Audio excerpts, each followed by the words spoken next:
हमके रहल न जाय छे ये गौरा दिल भंगे के पाता पयटकल छे।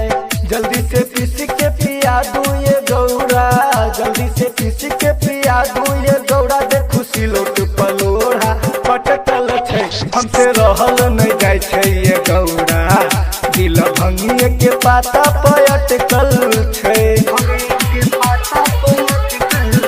हमसे रहल न जाय छे ये गौरा दिल भंगिए के पाता पयटकल छे।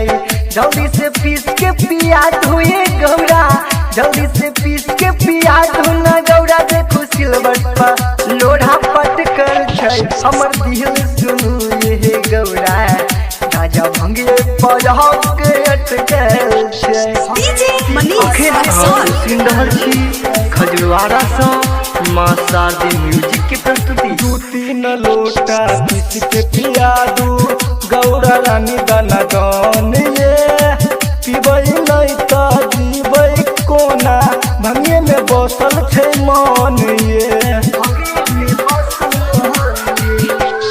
2-3 लोटा भर के पिया दू गौरा रानी दाना दान ये। पीबै नहीं तो जीबै कवना, भंगिए में बसल महन ये। देखू बस हवा हिलै छै कौना, देखू बस हवा डोलै छै कौना। जे नहीं हो 2-4 घोट घटकल छै, हमर दिल सुनू ये गौरा राजा भंगिए में जाके अटकल छै।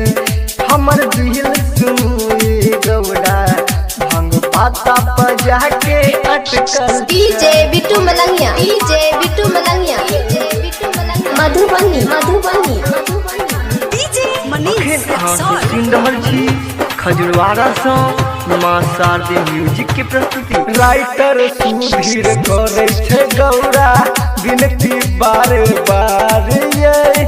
सतीश बेदर्दी जल चढ़ावे अबै छे सब साल ये। राइटर सुधीर करे छे गौरा विनती बार बार ये।